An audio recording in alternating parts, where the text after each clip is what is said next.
queridos, quero desejar a todos uma boa noite, que estejam todos bem, saudáveis, com muita luz da espiritualidade em todos os seus lares. Hoje, em mais uma noite de estudo no nosso querido Recanto de Luz, vamos trabalhar o Evangelho, o capítulo 15, aonde vamos falar: fora da caridade não há salvação. Como de praxe, vamos nos harmonizar, nos asserenar e vamos começar o nosso estudo com uma prece. E para hoje, para dar início a esse estudo sobre caridade, a prece é a prece de Cáritas. Deus, nosso Pai, vós que sois todo poder e bondade, dai a força àquele que passa pela provação. Dai a luz àquele que procura a verdade, pondo no coração do homem a compaixão e a caridade. Dai ao viajor a estrela guia, ao aflito a consolação, ao doente o repouso, ao culpado o arrependimento, ao espírito a verdade, à criança o guia, ao pai, ao órfão o pai. Que a vossa bondade se estenda sobre tudo aquilo que criastes. Piedade, Senhor, para aqueles que vos não conhecem. Esperança para aqueles que sofrem. Que a vossa bondade permita aos espíritos consoladores derramarem por toda a parte a paz, a esperança e a fé. Deus, um raio, uma faísca do vosso amor pode abrasar a terra. Deixa-nos beber das fontes desta bondade fecunda e infinita. E todas as lágrimas secarão, todas as dores se acalmarão. Um só coração, um só pensamento subirá até vós como um grito de reconhecimento e de amor. Como Moisés sobre a montanha, nós vos esperamos com os braços abertos. Ó bondade, ó beleza, ó perfeição. E queremos de alguma sorte merecer a vossa misericórdia. Deus, dai-nos a força de ajudar o progresso, a fim de subirmos até vós. Dai-nos a caridade pura, dai-nos a fé e a razão, dai-nos a simplicidade, que fará as nossas almas o espelho onde se deve refletir a vossa imagem. Que assim seja. Então, intuídos e harmonizados pela querida espiritualidade que rege a nossa casa, seguimos no nosso estudo. Um estudo que busca nos envolver num sentimento fraterno, num sentimento de amor, num sentimento de respeito para todos os nossos irmãos encarnados e desencarnados, que possam estar se beneficiando das palavras do Evangelho. Esse ensinamento sagrado que nos guia e nos conduz certamente para um processo evolutivo. E o nosso estudo vem com um processo de reflexão e de compreender o que é esse sentido, por que esse capítulo se intitula Fora da Caridade não há salvação? O que será que Jesus quis trazer nesses ensinamentos como um ato, uma atitude nobre e digna de nos salvar? Então, vamos refletir sobre o que nós estamos vivendo no momento. Há mais ou menos 1 ano e 4 meses, a Organização Nacional Mundial de Saúde decretou a pandemia. E temos vivido tempos difíceis, E essa dificuldade, ela envolve tanto o lado social como o lado emocional e chega ao financeiro. O mundo inteiro, principalmente os países em desenvolvimento, como o Brasil, está vivendo essa onda da pandemia, e a gente vê muito desemprego, e que causa nas famílias uma dificuldade enorme de sustentar a si mesmo, os seus filhos, E aí o envolvimento emocional sobre essa carga de não conseguir se sustentar pode acarretar a muitos desafios. A espiritualidade nos avisou que iríamos passar por essas dificuldades dificuldades. E assim ela veio orientar as casas espíritas sobre essa necessidade que a humanidade ia encontrar e nos convocou a um trabalho em prol desta humanidade, desse sentimento que pode auxiliar tanto moralmente como espiritualmente as famílias em torno das casas espíritas. Só que também não só as casas espíritas têm esse papel, né? A sociedade em si deve se envolver nesse processo humano de ajudar o próximo. Então a gente vê nas mídias sociais, nas mídias televisivas, campanhas de arrecadação de alimentos, roupas para as famílias necessitadas. E nós começamos a ouvir nessas campanhas, né, palavras como vamos ser empáticos, vamos ser indulgentes, vamos praticar a benevolência. E muitas pessoas, por incrível que pareça, estranharam essas palavras que não eram usual, né, nesse meio. E foram em busca, né, de procurar o significado dessas palavras, né? Só que há 2000 anos, Jesus não só falava essas palavras, como ele as praticava. E buscava sempre ensinar como fazer, né, como ser empático, como ser indulgente, como ser benevolente. E sempre que ele se reunia com as legiões que o seguiam, ele contava histórias, contava parábolas que vinham com o intuito de ensinar como sermos benevolentes, como sermos indulgentes, como sermos pessoas melhores. E o Evangelho, nesse capítulo 15, Fora da Caridade Não Há Salvação, ele traz como início duas histórias. Uma é o que é preciso para ser salvo e a parábola do bom samaritano. E eu achei importante trazer para o nosso estudo essas duas histórias para fazer a base do que nós desejamos falar e do que nós devemos compreender.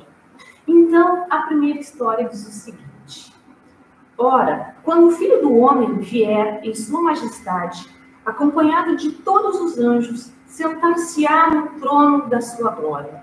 Reunidos diante dele, todas as nações separará um dos outros, como um pastor separa dos bodes das ovelhas, e colocará as ovelhas à sua direita e os bodes à sua esquerda. Então dirá o rei aos que tiverem à sua direita: vinde, benditos de meu Pai, tomai posse do reino que vos foi preparado desde o princípio do mundo. Porquanto tive fome e me deste de comer, tive sede e me deste de beber, careci de teto e me hospedastes, estive nu e me vestistes, achai-me doente e me visitastes, estive preso e me foste ver. Então responderão os justos: Senhor, quando foi que te vimos com fome e te demos de comer? Ou com sede e te demos de beber? Quando foi que te vimos sem teto e te hospedamos? Ou despido e te vestimos? Quando foi que soubemos que esteve doente ou preso e fomos visitar-te? E o rei lhe responderá: em verdade vos digo, toda vez que fizestes a um destes meus pequenos, meus irmãos, foi a mim que o fizestes. Dirá em seguida aos que estiverem à sua esquerda: afastai-vos de mim, malditos, ide para o fogo eterno, que foi preparado para o diabo e seus anjos. Porquanto tive fome e não me deste de comer, tive sede e não me deste de beber, precisei de teto e não me agasalhaste, estive sem roupa e não me vestiste, estive doente e no cárcere não me visitaste? Também lhes responderão: Senhor, quando foi que te vimos com fome e não te demos de comer, com sede e não te demos de beber, sem teto ou sem roupa, doente ou preso e não te assistimos? Então lhes responderá: em verdade vos digo, toda vez que faltastes com assistência a um destes meus pequenos, deixaste de tê-la comigo mesmo. E esses virão suplícios eternos e os justos a vida eterna. Isso a gente encontra na Bíblia em Mateus. Então, com essas palavras, né, Jesus vem tentar fazer-nos compreender da possibilidade de estendermos a mão a quem precisa. E esse estender a mão a quem precisa, muitas vezes nós não precisamos ir muito longe. Eles estão ao nosso lado. Nós muitas vezes os ignoramos, nós não enxergamos. E se a gente for parar para pensar, a miséria, ela não existe, ela não começou há 1 ano e 4 meses. A miséria do mundo, ela existe há muitos anos. Só que na correria do dia a dia, nós não nos enxergamos. Nós ignoramos a presença da miséria na nossa vida. E aí precisa vir todo esse processo pandêmico que nos leva a ficar em casa e refletir sobre o nosso papel na sociedade. E continuamos. Muitas vezes esse ignorar as misérias da vida é porque nós pensamos apenas em nós, no nosso egoísmo, na nossa vaidade em querer ter, no nosso orgulho, nas nossas ambições, e deixamos de auxiliar e suprir as necessidades do outro, somente pensando no nosso supérfluo, muitas vezes. Então, é um momento de refletir, reconhecer que, sim, somos trabalhadores da seara do Senhor e devemos ir em busca do auxílio, da ajuda e reconhecer que podemos estender a mão ao nosso próximo. E aí, a gente pergunta, como uma vez o nosso querido André, nosso amigo palestrante aqui na casa, também perguntou, quem é o nosso próximo? E Jesus nos responde na parábola do bom samaritano. E aí essa história nos envolve da seguinte maneira. Então, levantando-se, disse-lhe um doutor da lei para tentar, mestre, que preciso fazer para possuir a vida eterna? Respondeu-lhe Jesus, que é preciso estar escrito na lei e o que lês nela? E ele respondeu, amarás o Senhor, teu Deus, de todo o coração e de toda a tua alma, com todas as tuas forças, de todo o teu espírito, e ao teu próximo como a ti mesmo. Disse-lhe Jesus, respondendo muito bem, faze isso e viverás. Mas o homem, querendo parecer que era justo, diz a Jesus, quem é meu próximo? Jesus, tomando a palavra, lhe diz, um homem que descia de Jerusalém para Jericó caiu em poder de ladrões, que despojaram, cobriram de ferimentos e se foram, deixando-o semi-morto. Aconteceu em seguida que um sacerdote, descendo pelo mesmo caminho, viu e passou adiante. Um levita, que também veio àquele lugar, tendo observado, passou igualmente adiante. Mas um samaritano que viajava, chegando ao lugar onde jazia aquele homem, e tendo-o visto, foi tocado de compaixão. Aproximou-se dele, deitou-lhe óleo e vinho nas feridas e as pensou. Depois, pondo em seu cavalo, levou a uma hospedaria e cuidou dele. No dia seguinte, tirou 2 denários e os deu ao hospedeiro, dizendo, trata muito bem deste homem, e tudo que despenderes mais, eu te pagarei quando regressar. Qual desses 3 te parece ter sido o próximo daquele que caíra no poder dos ladrões? E o doutor respondeu, aquele que usou da misericórdia para com ele. Então vai, Jesus, e faz o mesmo. Isso que encontramos em Lucas. E aí a gente passa a perguntar, o que é misericórdia? Misericórdia nada mais é do que ser solidário em relação a alguém, ter compaixão, ter piedade. É o ato que concretiza esse sentimento quando a gente faz ter perdão, ou dar o perdão, ou sermos indulgentes. A misericórdia, quando sentida e praticada, vai nos fazer entender toda a moral de Jesus e se resume na caridade e na humildade. Isto é, duas virtudes contrárias ao egoísmo e ao orgulho. E quando nós entendermos os verdadeiros sentidos dessas palavras, nós vamos poder entender o que Kardec quis dizer quando se reconhece o verdadeiro espírita pela sua transformação moral e pelos esforços que faz para domar suas más inclinações. Então, esse é um convite para nós revermos as nossas ações, os nossos pensamentos, os nossos sentimentos, sermos mais misericordiosos para com o nosso próximo. E desta forma, a gente pode pensar, resumir esses sentimentos quando a gente pensa que Deus é tão misericordioso conosco, quando nos permite reencarnar inúmeras vezes para corrigirmos os nossos erros, a sua bondade infinita, a sua justiça de amor para conosco. E aí vem o Evangelho também. Quais são os maiores mandamentos?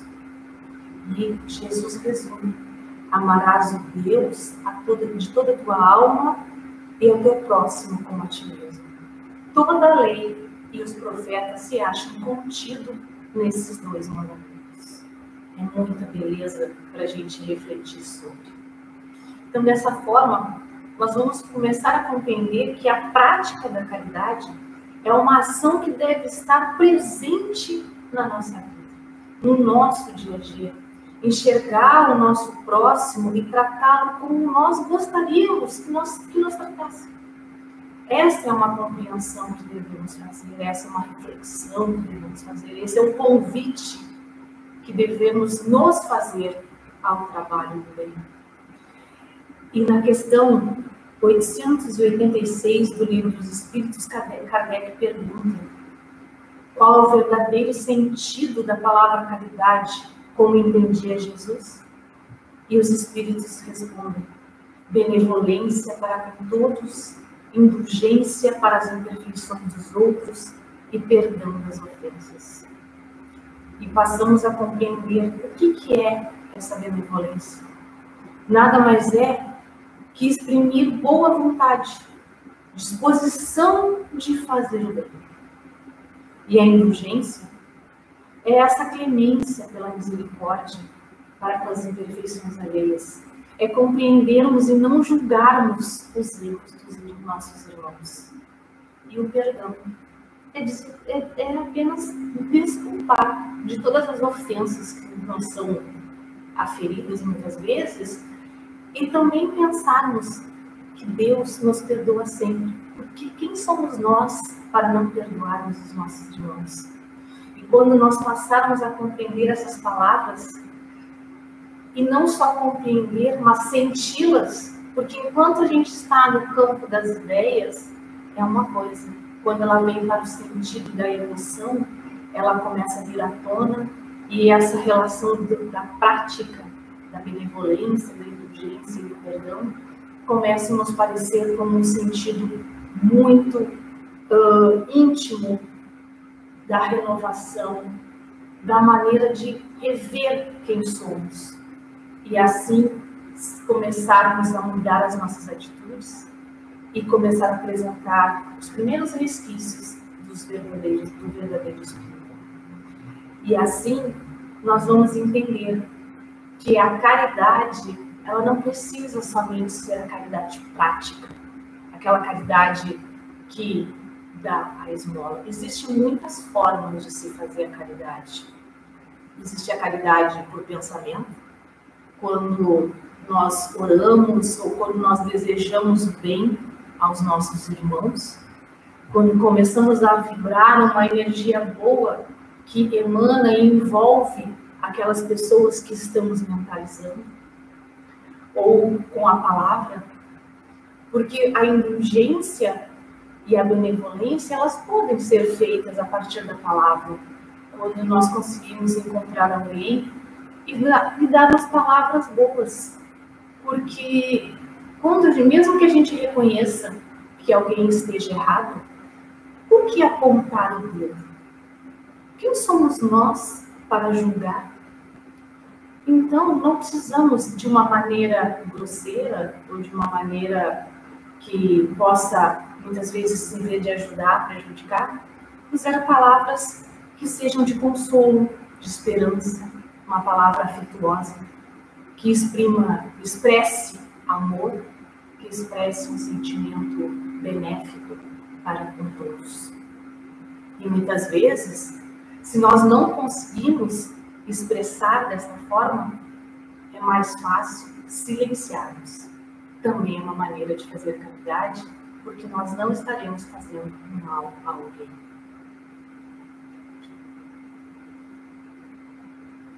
E desta forma, também podemos fazer a relação de uma caridade em ação, como a prática de um auxílio, doando alimentos, doando roupas, ou trabalhando em prol de auxílio de alguém. Essas são caridades de ações, como se faz. Nós temos uma colega do Recanto, que é do DIGE, ela está confeccionando blusõezinhos, né, para as crianças. São ações benéficas, ações benevolentes, que o mínimo nos conduz à prática do bem, à prática da caridade. E uma caridade também muito importante, a caridade dentro da nossa casa. Quando a gente respeita as diferenças dentro da nossa casa, quando nós não somos os tiranos dos lares, né? Porque muitas vezes na rua nós somos uma pessoa que aparentemente é boa, trabalhadora e caridosa, mas dentro de casa é totalmente o avesso. Então isso não é a verdadeira caridade. Então devemos pensar, refletir sobre esse sentimento de fazer o bem para o nosso irmão, para o nosso próximo. E as palavras que mais nos conduzem a essa prática é benevolência, indulgência e perdão. E a gente pode pensar e organizar esses nossos sentimentos e começar a vibrar nessa relação para o bem, quando nós pensamos que a caridade é algo que nos provoca a ver o outro como alguém que está tão próximo de nós e que é tão necessitado como nós.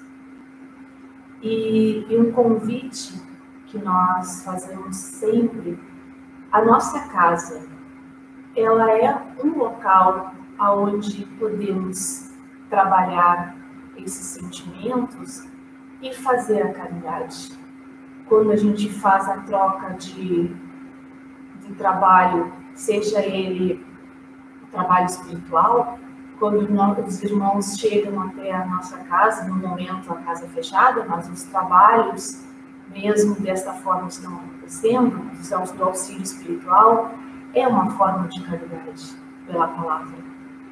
Ou a casa também tem o seu trabalho de caridade de ação dentro do departamento de assistência social espírita, quando a gente recebe as famílias, que elas vêm aqui em busca do alimento, e nós também buscamos trabalhar esse sentimento moral, da compreensão das suas necessidades, para que não haja a revolta com essa dificuldade, compreenda e exerça a paciência e busque compreender a sua melhora íntima. Então, esses trabalhos, eles passam a ser um envolvimento que compreendemos a prática do auxílio ao nosso próximo. E falando nessa questão do auxílio ao próximo, o departamento DAPSE, toda primeira sexta-feira do mês, os seus trabalhadores vêm até a casa para arrecadar alimentos para constituir as cestas Então, agora na sexta-feira, no dia 2 de julho, estaremos aqui a partir das 16 horas para fazer essa arrecadação de alimentos. Então, quem tiver interesse, estaremos aqui para esse encontro. E para finalizarmos o nosso estudo da noite, uma pequena mensagem que diz o seguinte: há pessoas que desejam saber só por saber. Isso é curiosidade. Outras para alcançarem fama. E isso é vaidade. Outras para enriquecerem com a sua ciência. E isso é um negócio torpe. Outras para serem edificadas. E isso é prudência. Outras para edificarem os outros. Isso é caridade. Santo Agostinho. Então, meus amigos, agradeço a companhia de todos, que todos tenham muita paz, muita luz, muito amor nos seus corações, um bom domingo, uma semana de muita luz e que tenhamos paz, muita indulgência, benevolência e um perdão. E até o próximo sábado com o nosso colega, dando continuidade aos estudos do Evangelho. Uma boa noite.